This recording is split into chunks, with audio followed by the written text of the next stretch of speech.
Alrighty, well, thanks for joining me this afternoon. Actually, it's still morning. So this morning, we are going to do the cabin air filter on my 2005 Cadillac STS V8 rear-wheel drive, for those that would care. So, air filters under this plastic cowl under the hood.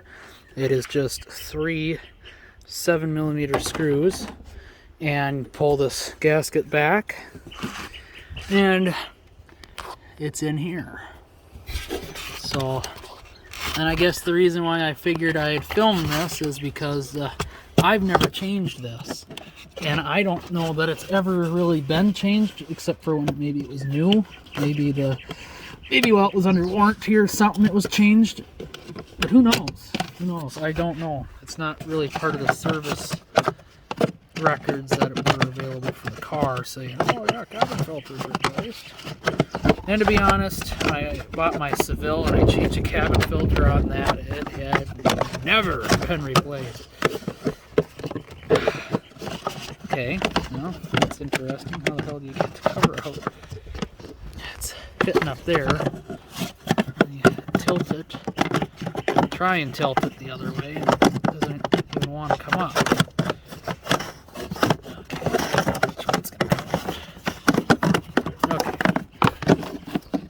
Smarter than the lid. Smarter than the lid. Alright. Oh. Okay, so that's our filter. Doesn't look too bad so far. It's not like I have funky odors coming from my dash, so.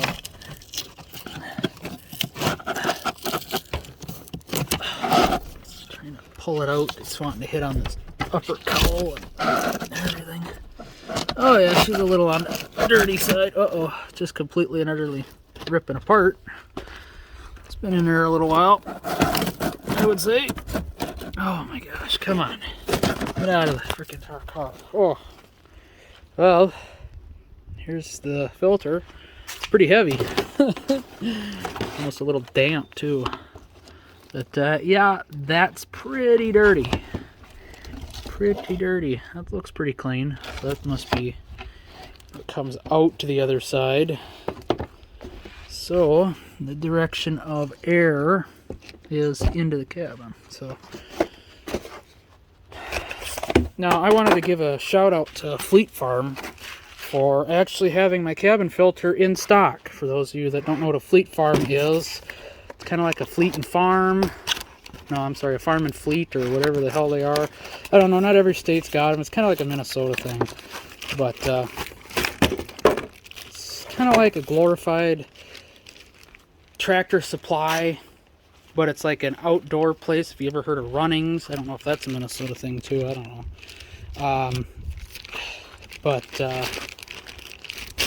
So here's the new filter. It's quite the difference, minus all the dirt. But direction of flow, made in China. But as I was saying, Fleet Farm actually had my filter in stock. Why is that a big deal? Because everyone around me, automotive part stores, that's AutoZone, Napa, O'Reilly's, Advanced Auto, Auto Value, none of them had my air filter in stock. It was going to be a order it and get it in type of thing. So the fact that Fleet Farm actually had that, I tried Walmart too. Walmart didn't have it. So it's just very, I'm happy, but it seems like very odd that O'Reilly or Fleet Farm would have an air filter for a 16-year-old car that it's not terribly popular anymore. So, yeah, very interesting, very happy. I was just perusing and I was like, you know what, for shits and giggles, I highly doubt they're going to have it, but I'll look anyway. And wow, they actually have it. What a surprise. Pleasant surprise. Okay. Alright, sorry if there's any wind noise. It's a little breezy here today. But, yeah, so let's just kind of go back in there. I know it said to clean out if there's any debris, and sticking your head in between the frickin' thing and whatnot is oh so handy. Let me use the camera, hopefully. Trying to drop my phone in there. Not too bad. I'm gonna leave it. It's not that bad. It's not like it's full of, mouse crap or something. So, but there's the cabin side. Trying to do this without bending up the filter, which the hood's kind of in its own way, getting it directly down in there.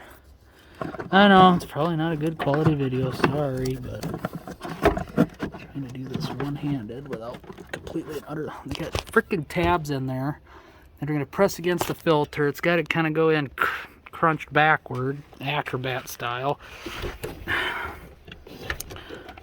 Engineers, they couldn't give you that, you know, 1/4 inch more room to shove that in there. So let's see, it'd be nice if my phone stayed there. Oh, engineer did include a place to hold my phone though, that's nice.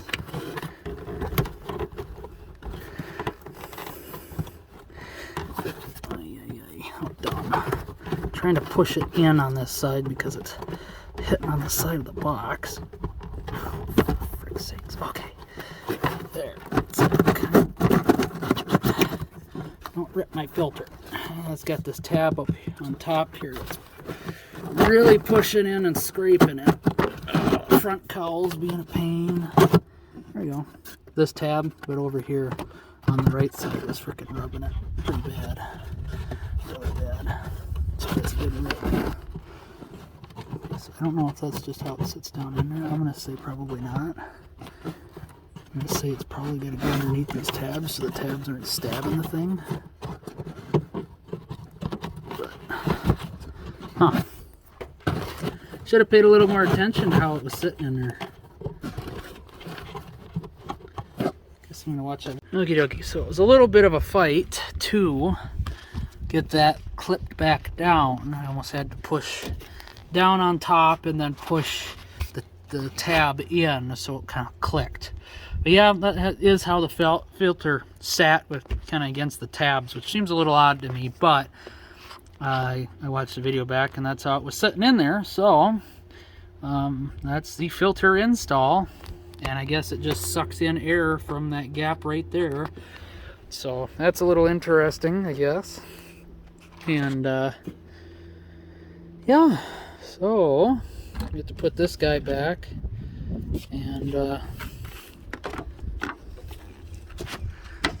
it's the first time doing the air cabin filter on this. Is this the wrong way? It might be the wrong way. Nope. It's not the wrong way. It's just being a turd. You quit being a turd. Like, straight up. There. Maybe. There. Except that screw hole ain't lined up. Worth of nothing. Holy.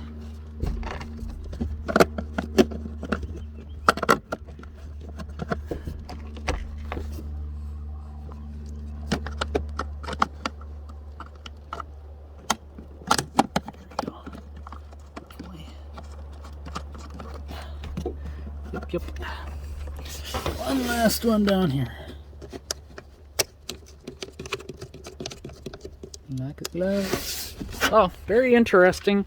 And as you can see, it was clearly due for a filter change. Hasn't been changed for a very long time, apparently. I wish these things were dated. And they might be. I don't know. Look at that. It says GM on it. Huh. Micron Air. Made in USA. How much you want to bet this is the original filter for this thing? I mean, the car's only got 100,000 on it, so 115 now. But yeah, interesting, eh? It's even got a instruction manual. Something. Oh, look at that! It is for a Cadillac. Look at that. They know all about it. They know all about it.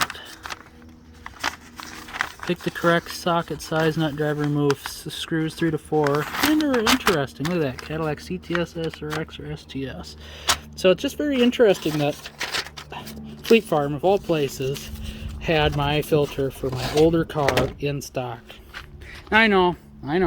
Car was made in 2011, but a lot of parts are already discontinued for this car, which is just unbelievable. The things that should not be discontinued are, and that includes the rubber bushings, if you want to call them that, isolators.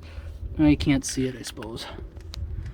That the spring sits on the top and bottom, those rubber pieces, discontinued.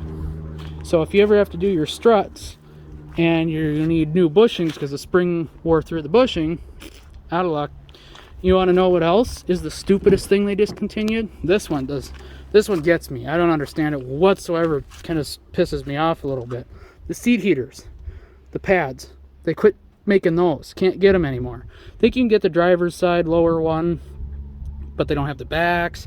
Apparently they said my all 4 heaters were bad, and that's why I don't have heated seats. I've only had heated seats in this thing a couple times, I think, and it was only for a split second. And cooled function does not work. I told them it didn't work, and they didn't even diagnose that. And I mentioned over the phone, I said my heated and ventilated seats don't work. So I pull it into the service bay, so your heated seats don't work? And I said, and ventilated seats. Okay. Like, okay. So what do? They investigate why the heated seats don't work, but not the cooled seats. Ugh. So at least they didn't tell me why the cooled function didn't work whatsoever. But ventilated, I know. That really gets people. It's not cooled, it's just ventilated. Yes, I know. But really? Really? You're going to freaking argue with me on that? But anyway, so... And yes, I know, it's a way oversized battery for the car. It is nice having top terminals too. It is bigger cranking amps. I think this is only required from the factory for a 650 cold crank. Now it's a 750. I figured with all the accessories that this car has that I should probably be running something that can handle the battery drain constantly from, you know, if I sit in the car. Well, the main thing is every time I open the door on this car, any door, even the trunk, the radio, the screen moves. Don't know why. Like, the car's been sitting for 2-3 days. You go to open the door and you hear the radio motor going, me. It's like, why are you moving? Open up the back door, me. What are you doing? You know, so it's got all those weird electronic gizmo-y things that are just happening randomly. And so I figured I'd have a battery that can handle the draw, because obviously there's a lot of electronics on this car. And the other thing too is this has kind of like an after run pump, as some people call it. I'm not sure if it's a pump. I know they did offer a separate cooling pump. I don't think this one's got it though. But the fans run after the car shuts off. Sometimes. It depends on how hot the coolant temp is, I think, at the time. I don't know. So it must have a way of recirculating the coolant after the car has been shut off. The electronic fans stay on for a little bit. Sometimes. Just on a low setting. And so with all those, I think the red top battery, they say, is just for starting. Well, that's what that does. It just starts. It doesn't, you know... I mean, I do have a lift pump on there, so the lift pump runs when I flip on the key, but for the most part, it just starts. And this one, you know, you got things that run after the radio, that every time you do something, and whatever else. It's just good to have a battery that can draw and handle that draw, and not, you know, get all butt hurt about it. Because I think I've kind of... not damaged, but abused the batteries in the LBZ that are red tops, because you know, when I'm doing sound system work in there, or even in this one, you know, you got the radio going and the subwoofers on with the key, and so it, you know, you're drawing the batteries down. It's meant to be drawn down. It's meant to just start and be charged back up. And this one's meant to be drawn down, kind of like a marine battery, but it's not for marine applications. I guess not as severe, low of a drawdown as the marine batteries would be, but anyway. So I just figured I'd show you cabin filter, and I would like to have the the battery cover over, but I don't think it'll fit.